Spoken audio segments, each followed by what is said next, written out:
Après avoir cru en sa promesse, mais depuis que tu as cru jusqu'alors, rien n'est advenu de ce qu'il t'avait dit. 44 ans de ministère pour le représentant légal de la communauté centre chrétien La Cité de l'Espérance, le révérend Dr François Callot, qui a fait ses débuts de carrière en devenant premièrement l'interprète officiel de l'église Viens et Voix de Lubumbashi dans le Haut-Katanga, avant de prendre les commandes de la jeunesse de son assemblée qu'il appellera Jeunesse pour Christ. En fait, je suis né en 1963 et à l'âge de 17 ans, là nous sommes en 1980.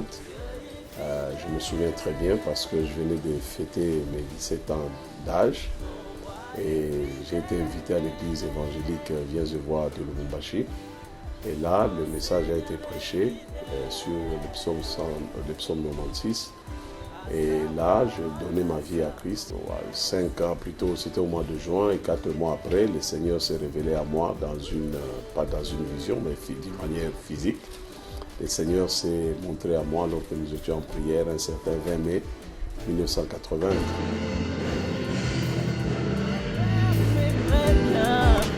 Un homme me traiterait bien, mais demain ne lui appartient pas. Une mère me donnerait son amour, une femme irait m'aimer pour toujours, mais demain pourrait rencontrer mieux.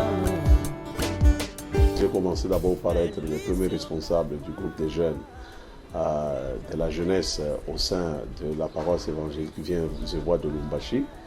Et j'ai été élu comme le tout premier président et j'ai donné la forme à ces groupes que j'ai baptisés Jeunesse pour Christ JPC. Et puis de là, j'ai été envoyé en Zambie pour des études pastorales. Il sera ensuite désigné dans plusieurs rassemblements chrétiens pour interpréter des grandes personnalités qui ont marqué l'histoire de l'Évangile en Afrique et dans le monde. Dieu m'a permis d'être interprète de Ronald Bono dans les conférences, dans les campagnes. Et plus tard, je serai l'interprète de Renard Bonquet, un évangéliste allemand de grande renommée. Il est déjà parti au ciel. J'ai interprété Benson Idahosa, j'ai interprété Papa Musée Aïdi Nabala au Zimbabwe, j'ai interprété Raf Mahone, j'ai interprété Gloria et Kenneth Copeland. Donc tout ça là sont de bons moments et aussi de bons souvenirs. Le fait que j'ai été formé à Kaniki Bible College, c'est en Ndola en Zambie, sous le leadership de Peter Pedersen. J'ai connu la Bayon Pedersen, j'ai connu John Thompson, j'ai connu pas mal de professeurs, des qualités, des hommes loin, des hommes appelés. Il y a un autre grand souvenir que je ne peux pas échapper, comment oublier, me permettre d'oublier, c'est celui de mon père Albert Lukusa Luvungu, d'ailleurs qui fut l'homme que Dieu a utilisé pour payer ma scolarité en Zambie. Vous savez, c'était pas facile.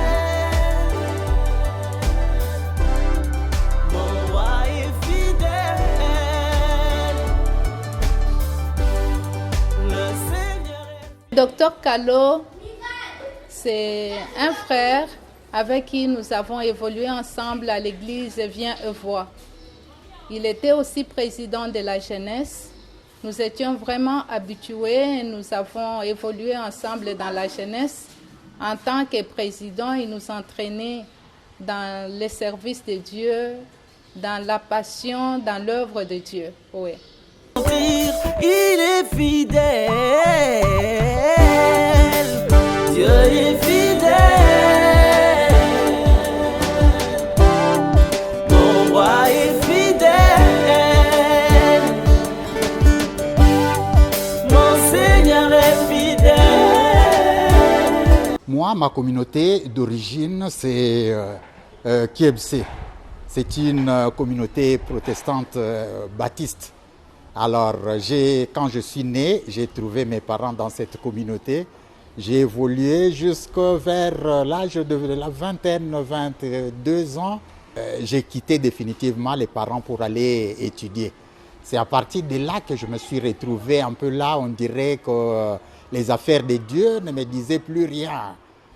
Mais quand j'ai terminé avec les études, bon, j'ai commencé à ressentir cette envie-là de revenir vers Dieu. En 94, quand je suis allé habiter Delvaux, je me suis contenté en tout cas d'apprendre un peu d'anglais quelque part dans un centre. Et le centre en question se trouvait à la SEBCO. Là, il y avait aussi un culte anglophone qui était justement tenu par Papa Callot. Alors en ce moment-là, on ne se connaissait même pas. Moi, je me suis intéressé à ce culte simplement parce que je suivais une formation d'anglais. Je me suis dit, bon, il faut aller à ce culte-là pour peut-être essayer un peu d'améliorer et de m'habituer avec la langue. Et quand je suis allé là-bas, j'ai découvert Papa Callot pendant, je pense, une année comme ça, parce que j'avais quitté là-bas vers 96. L'Église des Nations est l'une des églises de la congrégation, conséquence d'une charge pesante dans l'esprit du pasteur principal de cette confession chrétienne. L'Église des Nations est une église membre de la communauté Centre chrétien La Cité de l'Espérance. C'est une communauté qui est née des suites d'un fardeau, des suites d'une vision, des suites d'un besoin que le Seigneur avait en 1989 mis sur mon cœur alors que j'étais en retraite à Massina Petrozaïr, alors donc dans la commune de Massina vers l'abattoir. J'étais en prière, je venais de quitter l'église du Plein Évangile qui m'avait accueilli très bien dans cette ville.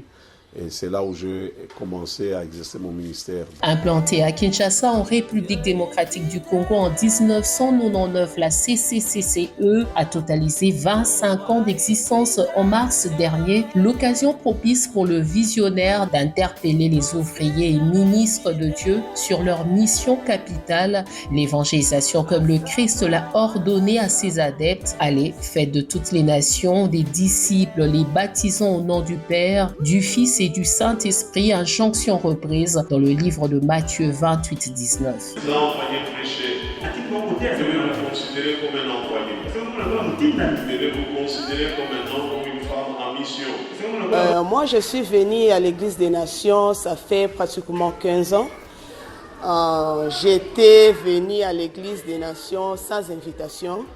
J'écoutais cet homme de Dieu parce que j'étais aussi aux alentours de l'Église.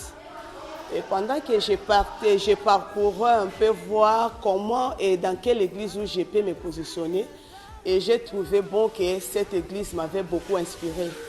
Premièrement d'abord par les qualités de la prédication, une parole saine et authentique. Vraiment, j'étais tombée amoureuse de cette église. Et je suis venue, j'ai commencé à œuvrer dans la foule sans que papa me perçoive. Papa Callot nous a parlé vraiment ce que j'ai retenu de cet homme de Dieu, de valeurs. Valeurs morales, comment respecter des gens, comment être utile à la société, comment vivre sa vie et gagner honnêtement, vivre sa vie sans compromission et de ne pas compromettre, quoi.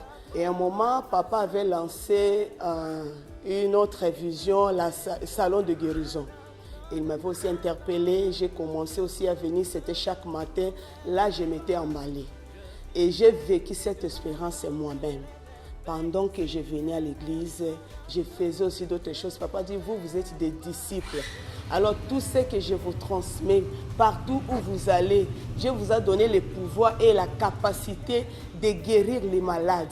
Là, c'était authentique, on ne forçait même pas. J'ai vécu cette expérience avec moi-même et mon enfant. J'ai vécu cette expérience avec mes proches et ma famille. Et il y avait une de mes amies, ma connaissance, qui était sérieusement malade. Je lui ai rendu visite à l'hôpital. Pendant que j'ai prié pour elle, elle était dans les soins intensifs. J'ai prié et c'était non seulement elle qui était sortie au coma, même d'autres malades. Docteur de la parole de Dieu par son appel ministériel, le révérend docteur François Callot impacte de nombreuses vies dans son parcours. La santé mentale de son épouse sera influencée par le don de guérison placé en lui par son Seigneur. Issue des parents séparés, sa conjointe sera victime d'une dépression qui la conduira auprès d'un psychiatre et après diagnostic lui fera des recommandations, entre autres celle d'éviter de concevoir au risque de perdre perdre toutes ses capacités mentales. Je suis un enfant de parents divorcés. Je n'ai pas supporté le divorce de mes parents. Et j'ai vu ma mère souffrir et cela me faisait beaucoup mal. Et je me disais, Seigneur, aide-moi, que je ne puisse pas vraiment connaître des situations qui peuvent aussi m'entraîner dans la faiblesse. Et voilà, arrivé ici à Kinshasa après le mariage, nous sommes allés avec lui à l'hôpital. On a vu que j'étais vraiment déprimée. J'ai pris des produits qui faisaient que je pouvais dormir, je pouvais aussi même brûler la nourriture à cause de ces produits.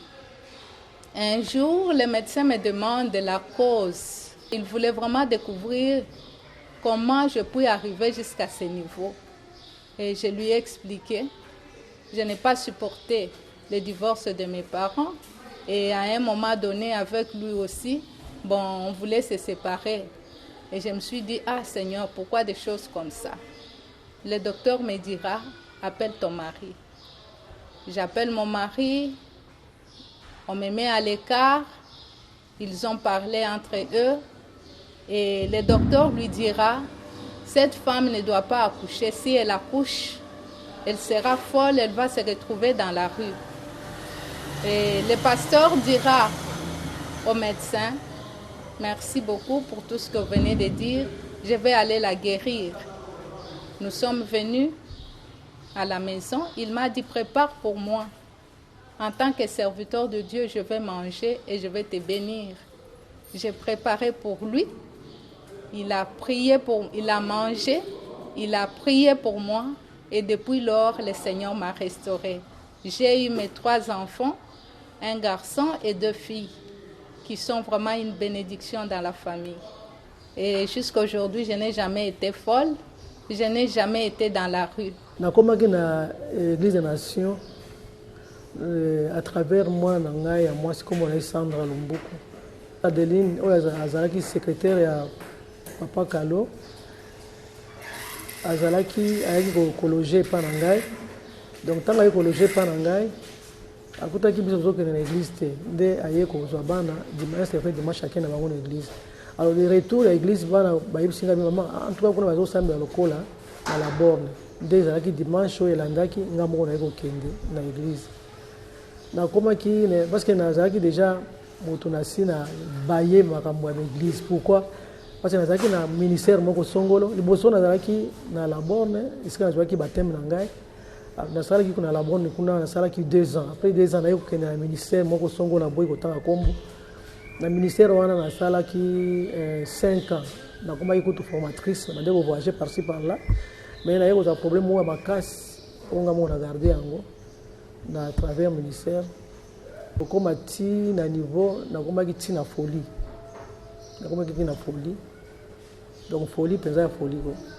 Après ça, on a eu qu'on vend dans la banane ici comme moko. Dans le bateau que nazali wapi donc na banane donc nazali na donc na manque à lucidité. Je ne savais pas même comment m'en sortir avec les enfants. Alors ce qui s'est passé maintenant.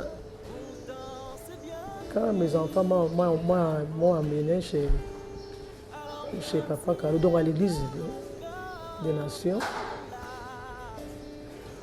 mon collègue Papa Kalo a bandé côté.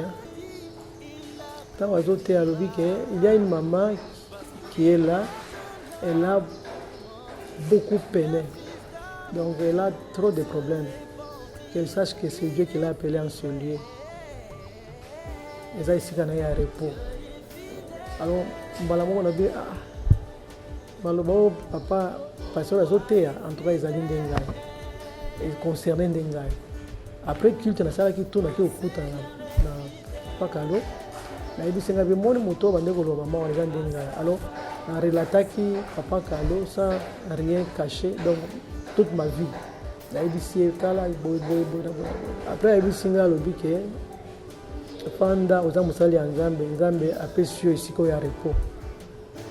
Apesio isiko ya repos. Wana ngai nazaka na manque à lucidité. Donc j'étais là comme bato azomona ngai lokola moto aza normal. Donc na kati na nazomona ki aza normal te. Na sens ya ndeni parce na bandeko Donc, moi, je vais expliquer, moi, j'ai sauté. Donc, j'étais vraiment une folle dame. Nasimawana na bandiko ya papa pe demere kaka na koya lo baranzambe. Tango pe azote ya tango au fur et à mesure azote ya na zozo a délivrance na ngai. Lemba. Parce que la parole papa bande côté ya qui concerné kaka ngai. Alors j'ai eu ma délivrance. Pas il y a aucun de kofuka moi, bazo chasso ba démon, mais j'ai eu la délivrance à partir de la parole de baranzambe. Passionné des enseignements de la saine doctrine, il combat les faux enseignements qui conduisent les chrétiens à la perdition à travers l'Institut supérieur de théologie qu'il a créé en 1987, un cadre dans lequel il forme des servantes et serviteurs dans la bonne interprétation de la Bible. La formation théologique est indispensable pour tout serviteur de Dieu. Absolument, elle est vraiment indispensable. D'ailleurs, la plupart des hérésies, des erreurs, des mauvais enseignements qui pilulent sur les marchés sont dus au fait que ceux qui prêchent sont des analphabètes, passez-moi l'expression, donc ils n'ont aucune connaissance. C'est pas moi qui le dis, c'est l'apôtre Pierre. Il dit dans 2 Pierre chapitre 2, 18, il dit c'est ce que font certains qui sont mal affermis, mal enseignés, mal instruits, qui ne connaissent pas l'essence des mots, mais l'essence des textes, ils tordent l'essence pour leur propre ruine. Donc c'est très important d'être formé. Je peux le prouver à travers la Bible. Déjà, pour ceux qui sont anti-formation théologique, ils devraient jeter la Bible parce que la Bible, c'est l'œuvre des théologiens. Donc c'est nous les théologiens qui avons lu l'hébreu, le grec et tout ça. On a traduit ça pour que les communs des mortels puissent avoir accès à ces précieux documents, à ces précieux livres. Donc, la connaissance, elle est très importante. Je parle de la connaissance spirituelle de Dieu, la connaissance intellectuelle de la parole du Seigneur. C'est très important. Elle a été écrite par inspiration, mais dans un contexte socio-culturel, un contexte politique, un contexte géographique, un contexte social, que celui qui veut interpréter doit impérativement connaître s'il veut appliquer ce qui a été dit jadis, parce que nous disons que la parole de Dieu, c'était d'abord la parole de Dieu à eux, avant d'être la parole de Dieu à nous. Donc, nous devons comprendre les contextes.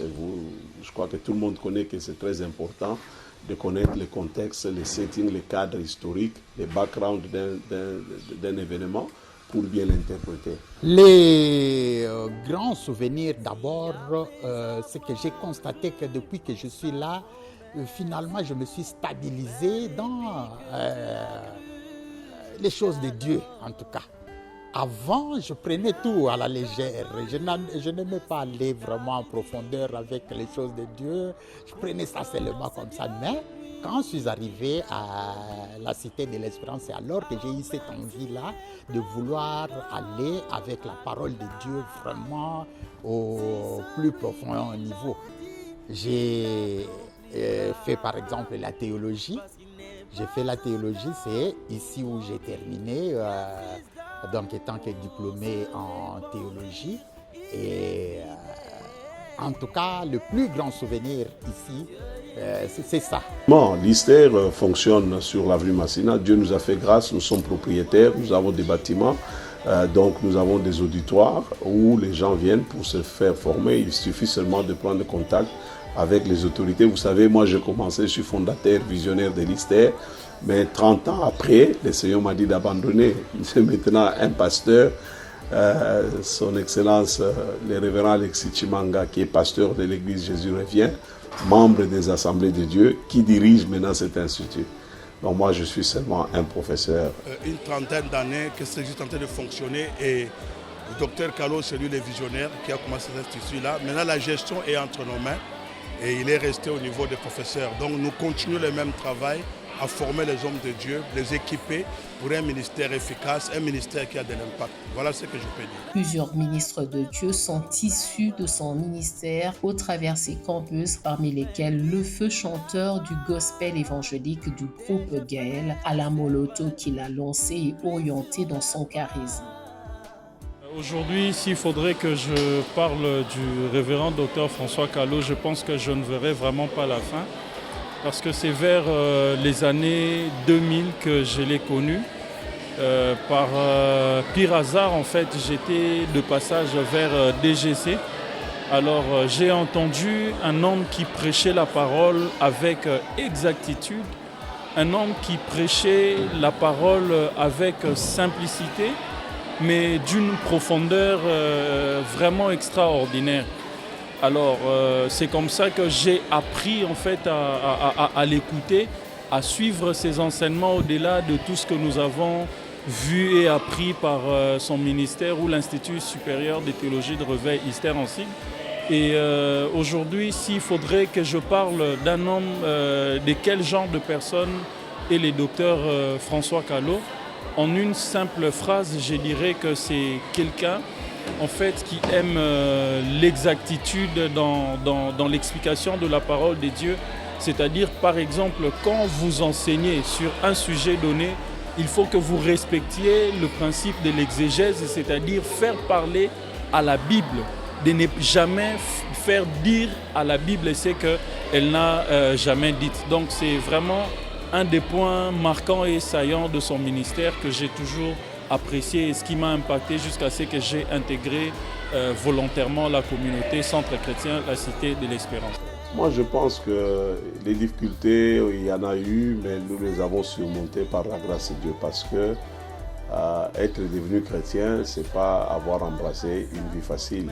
Quand on accepte de devenir enfant de Dieu, c'est-à-dire on doit divorcer d'avec le monde, on doit se séparer d'avec le monde. Il y a le moi, il y a la chair et toutes ces choses-là qui continuent à nous contraindre à abandonner le Seigneur. Quand vous voyez la trahison des autres que nous avons trouvés en Christ, qui ont abandonné la foi sous nos yeux ou qui se sont mal comportés, tout ça c'était des challenges, des défis qui pouvaient nous faire basculer de la foi. Mais gloire à Dieu parce qu'il nous a soutenus et nous avons gardé nos regards braqués sur Jésus. Dieu est fidèle.